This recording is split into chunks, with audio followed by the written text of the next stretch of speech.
wa sahbihi ajma'in, amma ba'du. Ila hadratin Nabil Mustafa Rasulillah sallallahu alaihi wasallam wa ila muallif hadzal kitab al-Fatihah. A'udzubillahi minasyaitonir rajim. Bismillahirrahmanirrahim. Alhamdulillahi rabbil alamin arrahmanir rahim maliki yaumiddin. Iyyaka na'budu wa iyyaka nasta'in. Ihdinas siratal mustaqim. Shiratal ladzina an'amta 'alaihim ghairil maghdubi 'alaihim waladdallin. Amin. Bapak Ibu para jamaah Masjid Al-Maghfirah rahimakumullah. Alhamdulillahirabbil alamin. Puji syukur kita panjatkan kehadirat Allah Subhanahu wa taala.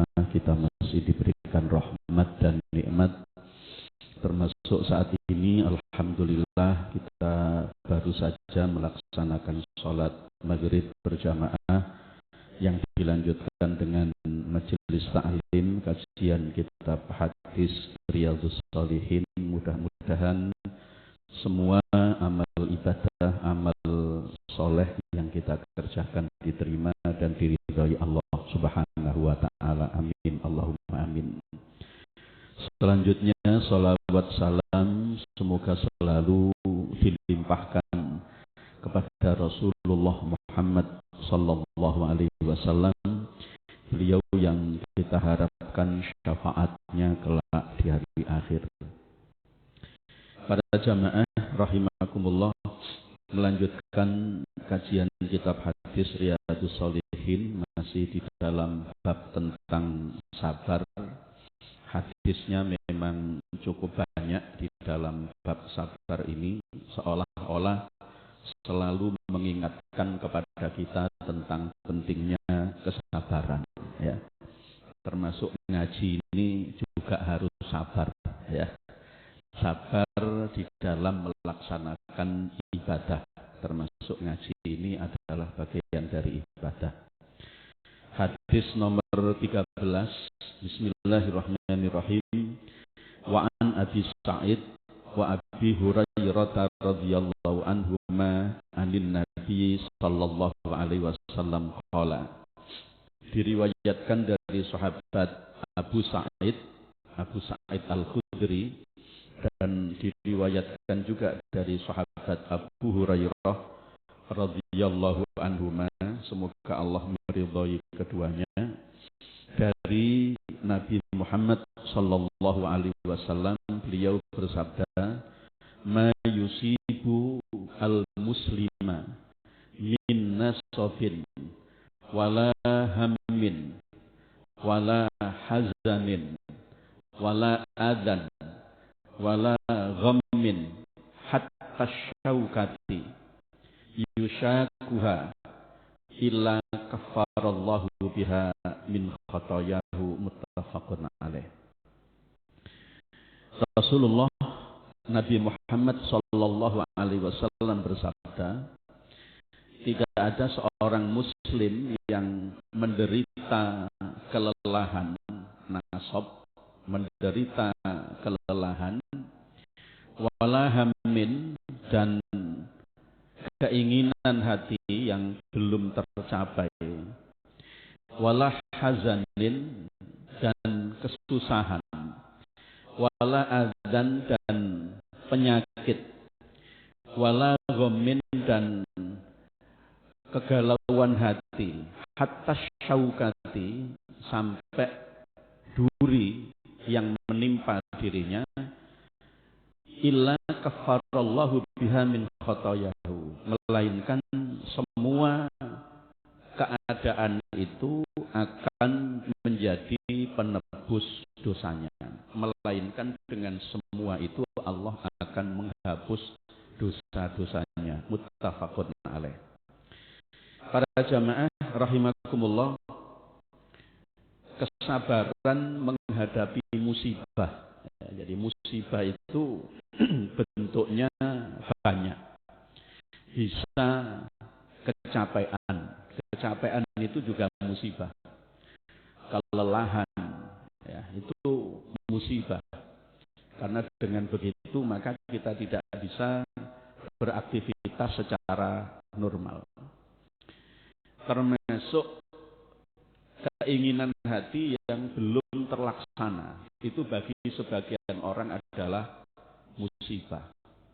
Ngedol tanahnya gak nang payu-payu. Itu juga musibah. Karena dia akan selalu kepikiran bagaimana tanahnya segera laku. Jual mobil tidak laku-laku.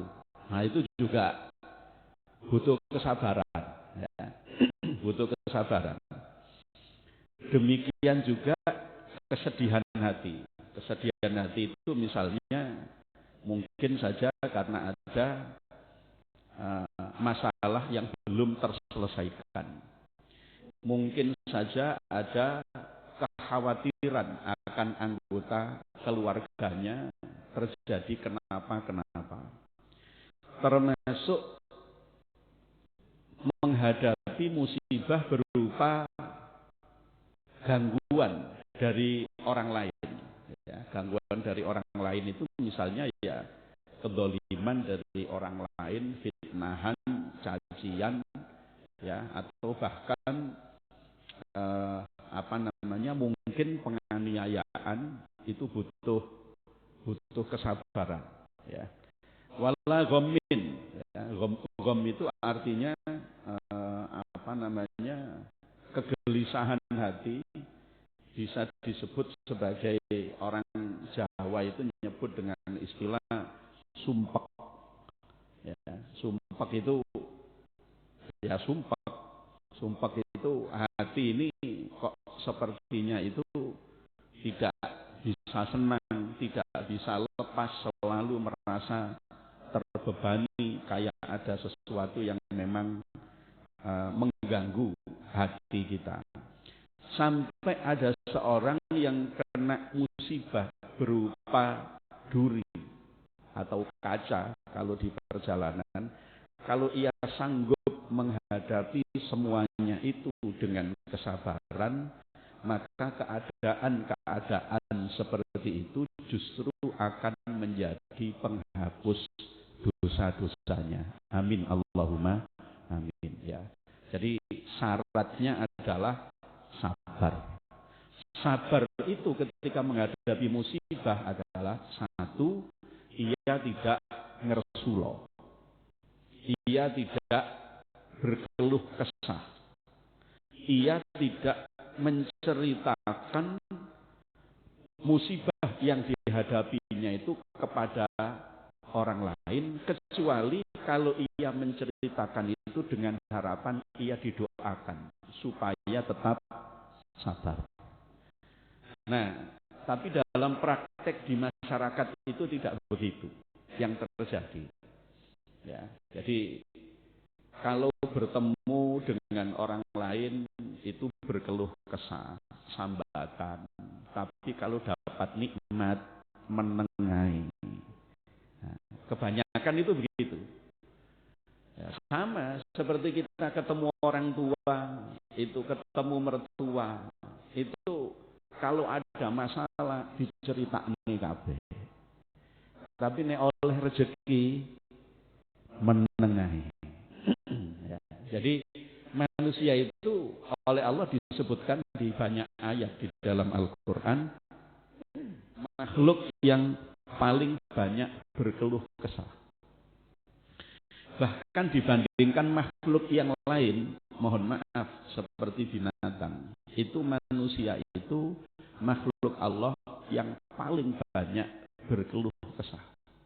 Padahal nikmat yang diberikan oleh Allah kepada makhluk yang bernama manusia ini tidak bisa dihitung saking banyaknya dibandingkan dengan nikmat yang diberikan kepada makhluk lain selain manusia, terutama tentu saja nikmat akal.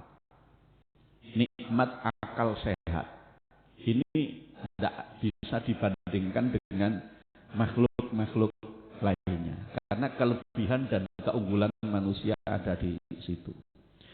Padahal ketika kita ini berkeluh kesah, sambatan kepada sesama manusia, Coba saya jenengan bisa merasakan dan mengalami dalam kehidupan sehari-hari. Kalau saya jenengan ini sambatan berkeluh kesah kepada orang lain, kira-kira dapat bantuan, pertolongan, atau juga dapat sambatan juga. Yang kita dapat ya sambatan. Jenengan gak percaya, jenengan sambatan, aduh awakku loro kabeh, kena asam urat, jempolku abu, kolesterolku naik, gula darah naik. Kira-kira kanca sing disambati itu terus tak kei dhuwit iki lho, priksa nang dokter. Kira-kira begitu. Ternyata sambatane malah nemen. Sampeyan sik lumayan asam urat, kolesterol, gula darah. Aku iki sak balung-balungi rasane remek kabeh. Tambah nemen sambatane. Jadi kalau kita sambatan soal penyakit yang kita sambati itu, manusia yang kita sambati itu luwih nemen sambatan. Kalau kita sambatan tidak punya uang, ya sing disambati itu ya tambah nemen ya. Apalagi uang itu gak iso ngomong. Tanggal tuwek rek, tanggal 20 Mei ini gak nyekel duit belas. Entek kabeh. Tagihan akeh. Lho itu sing disambati gitu terus apa nolong? Lho sampean tak bantu, sampean butuh duit piro? Gak kira. Mesti sing disambati itu juga sambatane luwih nemen. Sampeyan sik untung tanggal tuwek gak nyekel duit, tagihan akeh. Aku bojo minggat ada lho, tambah nemen. Ya, jadi bukan hanya gak nyekel duit, utangnya akeh, bojone minggat. Anake ya wis wani kabeh, tambah nemen. Sing disambati itu tambah nemen. Ya, jadi karena itu kita ini diajarkan di dalam agama itu kalau menghadapi musibah itu sebaiknya kita berkeluh kesahnya, sambatannya itu kepada Allah Subhanahu wa ta'ala. Maka kita diajarkan dengan satu kalimat yang kalimat ini mencakup semua musibah. Yaitu kalimat istirja, inna lillahi wa inna ilaihi raji'un. Sesungguhnya kami semua, kita semua ini adalah milik Allah. Kita ini tidak punya apa-apa. Jadi kalau kita kehilangan sesuatu ya jangan disesali. Ya menyesali, kecewa itu manusiawi, tapi jangan lalu berlebihan larut dalam kesedihan seolah-olah kita memiliki. Semakin kita memiliki, maka kita akan merasa kecewa. Semakin kecewa ketika kita kehilangan. Jadi orang yang kecewa itu karena dia merasa dirinya memiliki, padahal pemilik sejati itu hanya Allah Subhanahu wa ta'ala. Jadi karena itu para jamaah rahimakumullah, semakin kita memiliki maka ujian yang diberikan oleh Allah kepada kita akan semakin berat dan ada kemungkinan kita tidak bisa melewati ujian itu. Ini sekarang sudah bulan Dzulqa'dah ya, bulan Selo. Setelah ini kan bulan Dzulhijjah, bulan besar. Itu Nabi Ibrahim kenapa diuji oleh Allah begitu berat ujian itu untuk menyembelih Ismail, putra satu-satunya pada waktu itu, sebelum pada akhirnya Allah menebus dan mengganti nikmat yang lebih banyak, lebih besar juga dengan putra yang lain, Nabi Ishak itu karena Nabi Ibrahim itu merasa memiliki Ismail gitu. Padahal sebelum punya anak Ismail itu Nabi Ibrahim itu los, Dia tidak pernah merasa memiliki apapun. Sampai dalam kitab Durratun Nasihin itu disebutkan binatang ternak yang dimiliki oleh Nabi Ibrahim itu jumlahnya bukan hanya puluhan, tapi ribuan, saking banyaknya. Untanya, sapinya, kambingnya, banyak banget. Dan ketika Nabi Ibrahim itu ditanya, ini milik siapa? Dia pasti menjawab, ini semua milik Allah. Cuman sekarang dititipkan kepada saya. Jadi Ibrahim hanya sebagai penjaga saja. Penjaga titipan Allah. Dia bukan sebagai pemilik. Karena itu di dalam Durratun Nasihin, di dalam bab tentang peristiwa kurban, penyembelihan yang dilakukan oleh Nabi Ibrahim kepada Nabi Ismail, itu sampai malaikat itu tidak percaya apa benar Nabi Ibrahim itu menjadi kekasih Allah, Khalilullah, satu-satunya Nabi yang dapat sebutan gelar sebagai kekasih Allah. Khalilullah itu kan Nabi Ibrahim. Dan itu dinyatakan sendiri oleh Allah di dalam Al-Quran. Bukan karena kesimpulan masyarakat terhadap jati diri Nabi Ibrahim. Tapi Allah sendiri yang mengatakan, wattakhadzallahu Ibrahima khalila. Dan Allah telah mengangkat, menjadikan Ibrahim sebagai seorang kekasih. Satu-satunya Nabi Ibrahim yang mendapatkan sebutan Khalilullah, Nabi Ibrahim. Ya ada Nabi dan Rasul lain yang mendapatkan sebutan kekasih Allah, tapi namanya bukan Khalilullah, tapi Habibullah, yaitu junjungan kita Kanjeng Nabi Muhammad Sallallahu Alaihi Wasallam, tapi dengan makna yang berbeda. Nah, malaikat itu sampai tidak percaya apa benar Allah menjadikan Ibrahim sebagai seorang kekasih. Wong binatang ternaknya begitu banyak. Dia punya istri. Dia punya anak. Kok diangkat oleh Allah sebagai kekasihnya? Apa Gusti Allah ini tidak keliru? Sampai begitu malaikat itu. Malaikat itu setahu saya sempat protes itu 2 kali, Pak. Pertama, di dalam Al-Quran malaikat itu protes ketika Allah mau menciptakan Nabi Adam. Itu malaikat sempat protes. Jadi jangan-jangan nanti bikin resek itu, bikin kerusuhan, mengalirkan darah, itu kan, menimbulkan kerusakan di muka bumi. Yang ini malaikat juga protes. Jadi mengapa engkau menjadikan Ibrahim sebagai kekasih? Padahal dia punya istri, dia punya anak, dia punya binatang ternak yang begitu banyak. Kata Allah, kalau kamu tidak percaya bahwa Ibrahim itu adalah kekasihku, maka silahkan uji kecintaan Ibrahim itu kepadaku. Di dalam hatinya Ibrahim itu tidak ada yang lebih dicintai kecuali hanya aku, kata Allah. Kalau kamu ingin menguji, silahkan uji. Malaikat itu yang uji temenan untuk membuktikan bahwa pengangkatan Allah kepada Ibrahim sebagai kekasihnya itu tidak keliru. Malaikat itu sampai dalam bahasa Jawa itu mendo-mendo. Apa mendo-mendo itu? Mendo-mendo itu wedus ya. Nah, kalau bukan wedus begitu bukan. Mendo-mendo itu menyerupai, berubah wujud. Nah, berubah wujud menjadi manusia. Itu disebutkan di dalam kitab Durratun Nasihin itu. Berubah wujud jadi manusia, lalu mendatangi Ibrahim yang sedang menjaga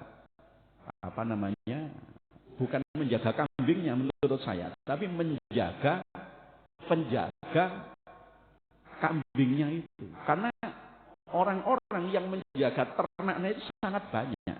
Nabi Ibrahim sendiri kalau dia menjaga kewalahan. Lalu karena malaikat yang berubah wujud manusia ini tahu bahwa pemilik dalam tanda petik ya, meskipun Ibrahim tidak mau disebut sebagai pemilik, tahu bahwa pemiliknya itu Ibrahim, maka malaikat itu bertanya kepada Ibrahim, ini binatang ternak begini banyak termasuk penjaganya, ini siapa yang punya, milik siapa? Dia dengan tegas menjawab, lillah, semuanya ini milik Allah. Walakinnal an fi yadayya, tetapi sekarang ini oleh Allah dititipkan kepada saya. Lalu kata malaikat, kalau saya minta satu saja boleh apa tidak? Nah itu. Nah, Ibrahim nggak tahu kalau yang minta ini adalah malaikat. Padahal kalau Ibrahim tahu ya malaikat itu nggak butuh wedus kan gitu kan. Saya boleh tidak minta satu saja dari binatang ternak ini. Kata Nabi Ibrahim, berzikirlah kepada Allah, maka sepertiga dari binatang ternak ini akan menjadi milik Anda.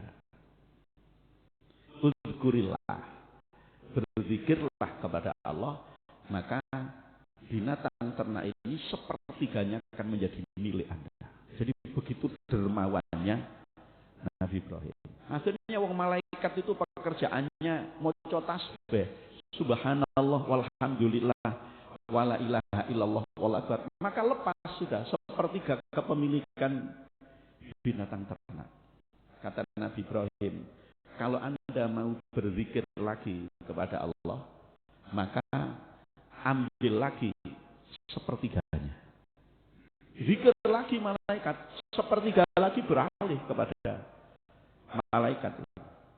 Kalau Anda mau berzikir lagi untuk yang ketiga kalinya, semua binatang ternak ini berikut penggembalanya, termasuk saya, akan menjadi budak Anda. Malaikat zikir lagi. Akhirnya Nabi Ibrahim mengatakan, sekarang saya menjadi budak Anda, terserah Anda mau apa. Lalu malaikat ngaku yang wujud manusia ini. Nabi Ibrahim, saya ini malaikat itu gak butuh wedus. Malaikat itu gak butuh wedus. Lalu malaikat mengatakan kepada Allah, nikmal khalil ya Rabb. Ibrahim itu adalah sebaik-baik kekasih. Jenengan tidak salah mengangkat menjadikan Ibrahim sebagai kekasih Allah. Itu Khalilullah. Tapi kenapa kok Nabi Ibrahim itu diuji oleh Allah sampai begitu berat? Punya anak satu-satunya. Itu Syekh Wahbah Az-Zuhaili di dalam kitab Tafsir Munir itu menyebut usia Ismail itu ketika disembelih oleh Nabi Ibrahim itu sedang lucu-lucunya. Lucu-lucunya. Ada riwayat yang menyebut usia sekitar 9 tahun. Itu lucu-lucunya rek. Karena dia sudah mulai bisa mandiri bermain, meskipun pikirannya masih pikiran anak-anak. Karena Ibrahim terlalu mencintai Ismail. Padahal kemarin sebelum punya anak, itu lolos dia. Dia merasa semuanya milik Allah. Tapi begitu punya Ismail, seolah-olah itu bergeser. Cintanya kepada Allah itu sedikit bergeser, ada kecampuran cinta kepada Ismail itu. Maka oleh Allah diberikan ujian berat seperti itu. Tapi ketika Ibrahim betul-betul melaksanakan perintah Allah untuk menyembelih putranya Ismail itu, Allah menilai bahwa Ibrahim lolos di dalam ujian itu. Karena berarti ia kembali mencintai Allah Subhanahu wa ta'ala. Keadaan seperti itu ternyata juga terjadi pada keturunan Nabi Ibrahim yang lain, Nabi Yusuf alaihissalam. Nabi Yusuf itu kenapa kok sampai kemudian tidak bertemu dengan Nabi Yakub dalam waktu yang begitu lama. Ada riwayat yang menyebut 30 tahun, 40 tahun. Tapi akhirnya oleh Allah Nabi Yusuf dikembalikan lagi kepada Nabi Yakub. Tapi dengan kondisi yang sangat berat. Sampai Nabi Yakub matanya buta karena terlalu sering menangis karena merasa kehilangan Nabi Yusuf. Tapi Allah mengingatkan kepada Nabi Yusuf dan kepada Nabi Yakub, ini peristiwa yang dialami oleh datuk mereka, yaitu Nabi Ibrahim, terulang lagi. Selama masih begitu mencintai anak-anaknya, maka selama itu pula Allah akan memberikan ujian berat. Jadi itu tadi, semakin kita merasa memiliki, semakin kita akan kecewa ketika kita kehilangan yang kita miliki. Dan mengapa pada akhirnya Nabi Yusuf dipertemukan kembali oleh Allah dengan Nabi Yakub?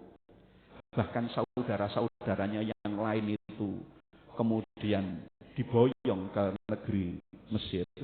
Itu karena Nabi Yakub sudah mengikhlaskan bahwa Yusuf itu bukan miliknya. Yusuf itu adalah milik Allah Subhanahu wa ta'ala. Ya, jadi para jamaah yang saya hormati, ngomong begini ini gampang, tapi nek wis kemudian kita mengalami dalam praktek itu berat. Ya, jadi ketika kita ngomong tentang musibah, ya karena kita tidak ngalami. Tapi begitu kena musibah, belum tentu kita kuat. Karena itu agama mengajarkan kepada kita sabar. Bahkan di dalam hadis yang lalu, para jamaah yang saya hormati, Rasulullah Muhammad SAW itu pernah menangis saat beliau kehilangan putra laki-lakinya yang meninggal dunia, yaitu Sayyid Ibrahim. Ya, jadi beliau punya anak laki-laki yang usianya agak besar, itu adalah Sayyid Ibrahim, tapi bukan dari ibu Siti Khadijah, tapi dari ibu Maria Al-Qibtiyah, Maria Egypt, ya, Maria Al-Qibtiyah yang dari Mesir itu. Dan Ibrahim itu meninggal, saat meninggalnya itu terjadi peristiwa gerhana matahari total. Ya, kemudian Rasulullah menyampaikan hadis yang sangat terkenal kaitannya dengan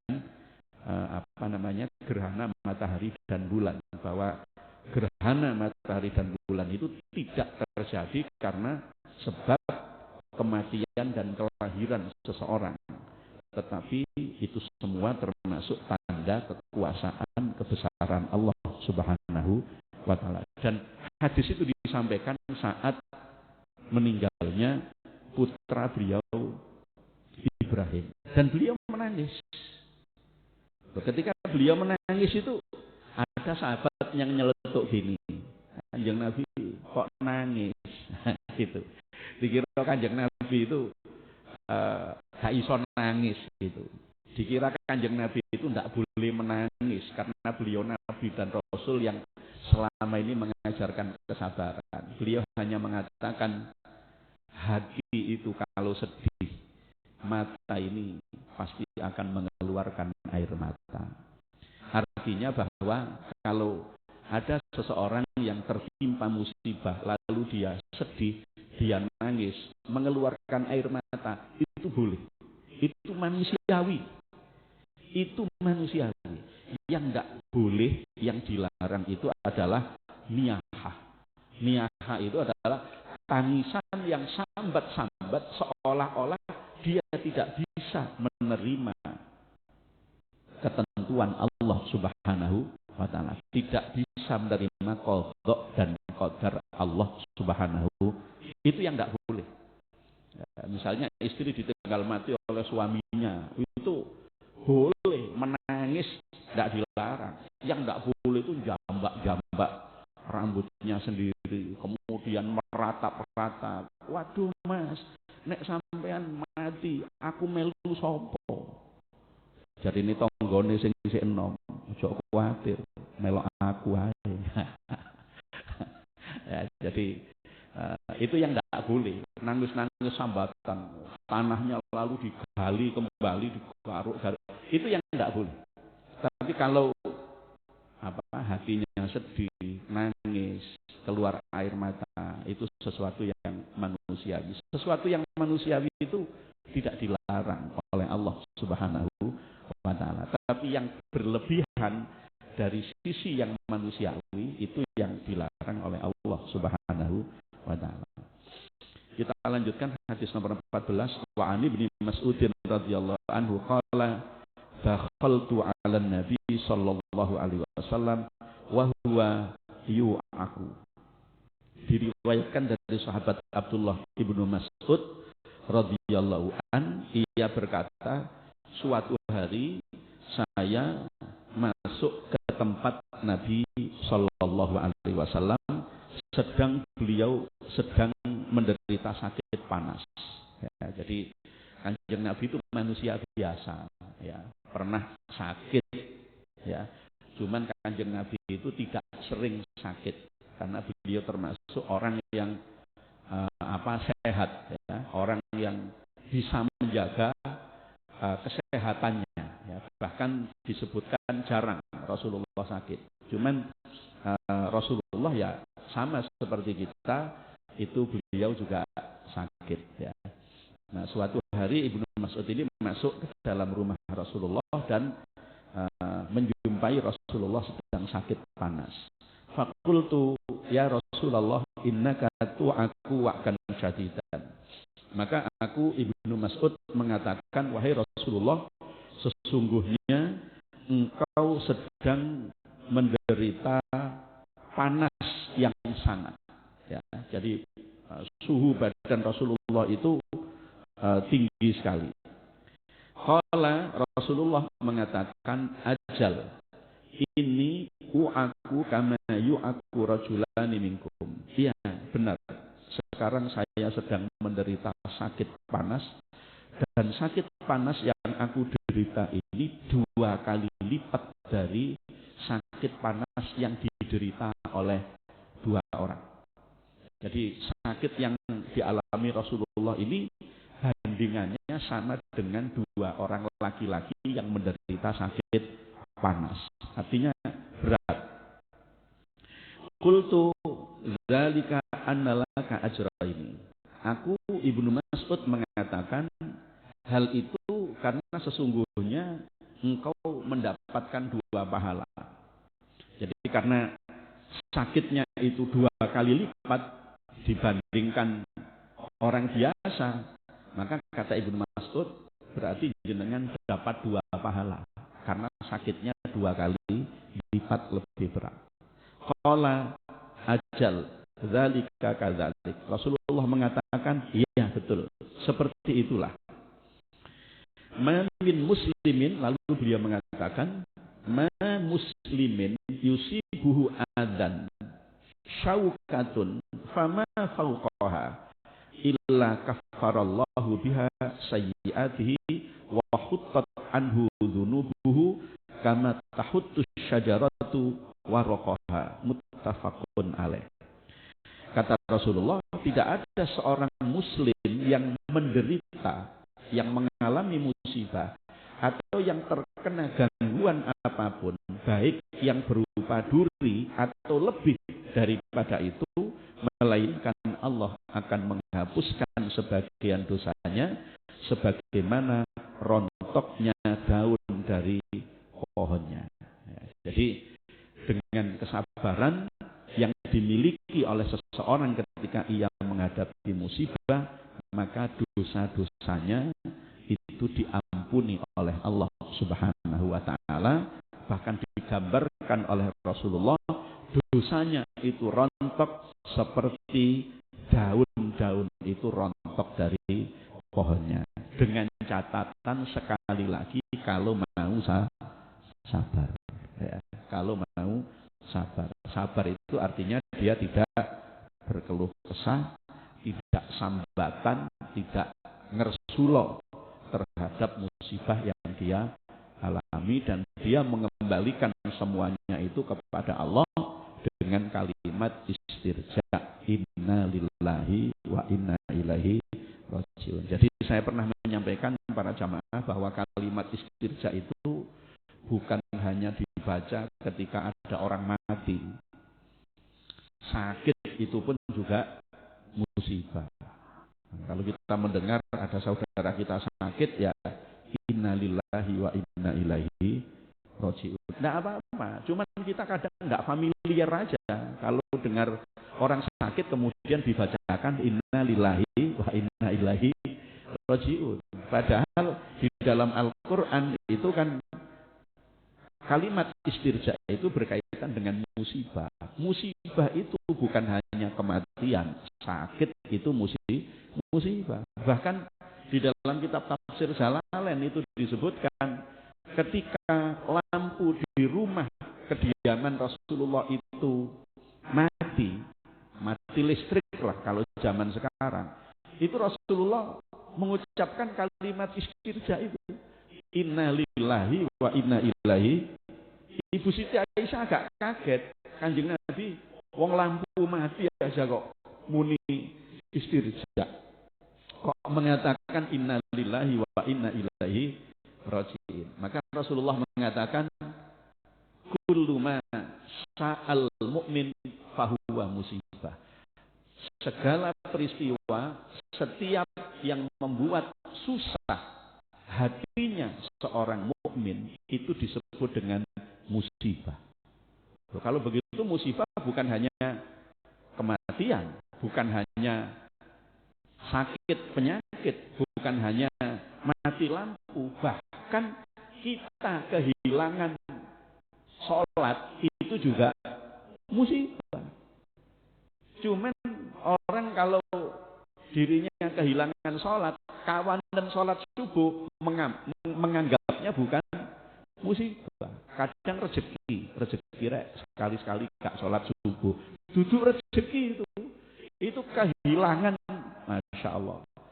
Itu sholat 5 waktu itu tidak bisa diganti dengan apapun itu, kecuali kalau memang tidak sengaja kan tetap kita juga mengkodok sholat, bahkan disengaja pun kita juga tetap mengkodok sholat itu. Jadi segala yang membuat mukmin itu susah sedih hatinya itu disebut dengan musibah. Karena itu kalimat istirja itu dibaca tidak hanya ketika kita mendengar kematian.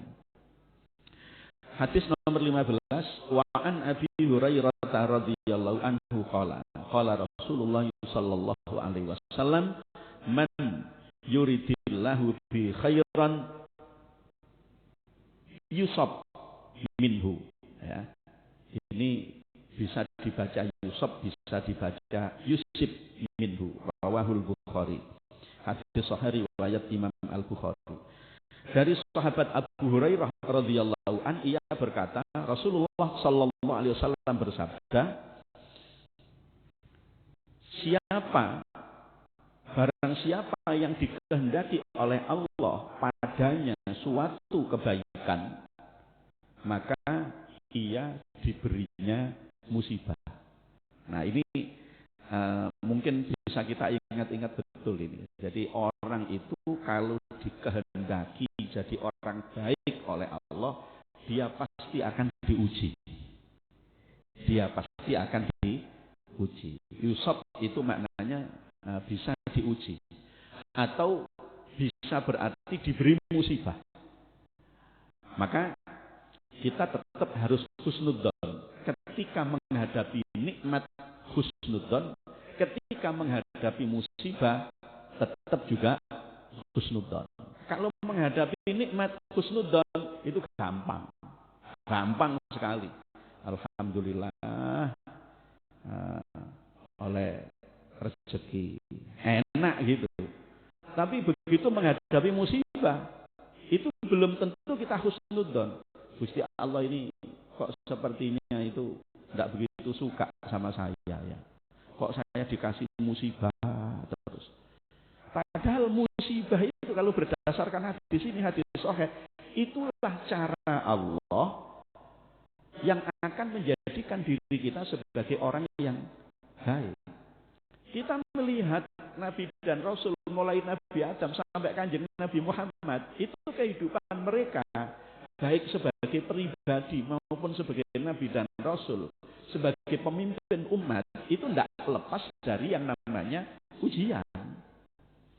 Berarti ujian itu cara Allah mendewasakan kita. Berarti ujian itu cara Allah membuat diri kita menjadi lebih baik. Kalau kita husnudzon. Makanya Gusti Allah itu senang kepada orang yang husnudzon. Termasuk husnudzon, berbaik sangka, positif thinking kepada Allah Subhanahu wa Ta'ala. Sehingga di dalam hadis qudsi itu Allah mengatakan, ana inda dhonni abdi bi. Sesungguhnya aku ini bergantung pada persangkaan hambaku. Kalau hambaku menyangka aku baik, ya aku baik. Kalau hambaku menyangka aku tidak baik, ya aku tidak baik.